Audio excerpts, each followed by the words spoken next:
গ্রাম বাংলায় একটা কথা আছে, কপালে যদি থাকে ভোগ, চোখে যায় ধুলোবালি, নাকে লাগে যোগ।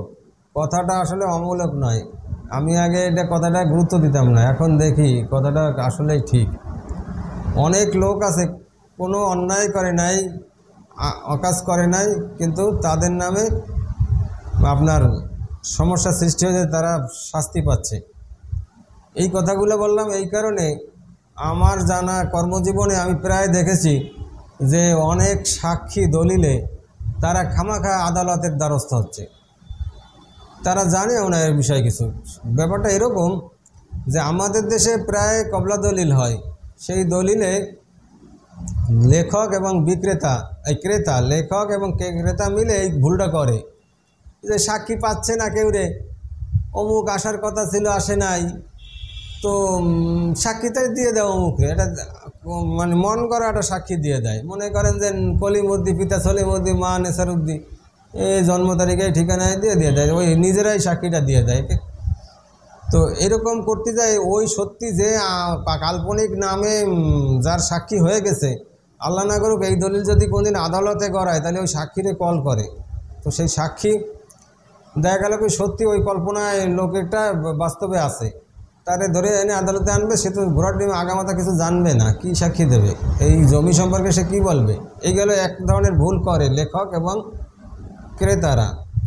আবার অনেক ক্ষেত্রে দেখছি, মনে করেন শরিকদের জমি, মনে করেন এক ব্যক্তি মারা গেছে, তার 5-7 জন সন্তান রেখে গেছে, তো এক সন্তান জমি বিক্রি করতেছে, বাকি সন্তানরা তার পক্ষে না, কিন্তু এরা করে কি, ওর ভোটার আইডি কার্ড আইনে তথ্য আনে, ভাই বোন তো জানে, দিয়ে দেয় এবং ওই সিগনেচারটা ওই আর একজনের মাধ্যমে করায়, দলিল রেজিস্ট্রি হয়ে যায়। এই জমি যেদিনকে কেসে পড়বে, সেদিনকে ওই নিরীহ ভাইরে আদালতে হাজির হতে হবে। তো প্রায় দেখা যায় এরকম।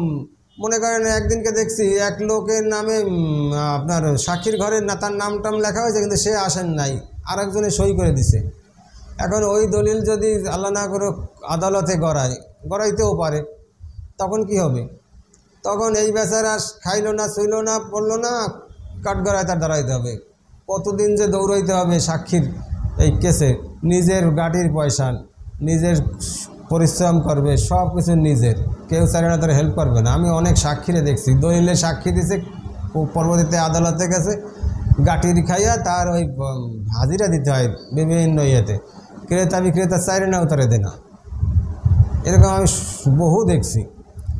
তো এর থেকে বাঁচার পথ হলো, যখনই মনে করেন কোনো ব্যক্তির নামে এরকম অন্যায়ভাবে সাক্ষী দেওয়া হয়েছে এবং সেই দলিল আদালতে গেছে, আপনারে কল করা হয়েছে, তখন আপনিও উকিলের সাথে আলাপ করে বলবেন যে আমার এই সই দেখো মেলে না, আমি এই না, এটা আমার নামে উল্টা করছে। এটা যদি বুঝাইতে পারেন, তাহলে ওই দলিল লেখক এবং ওই দাতা গ্রহীতা সব করে পাকড়াও হবে।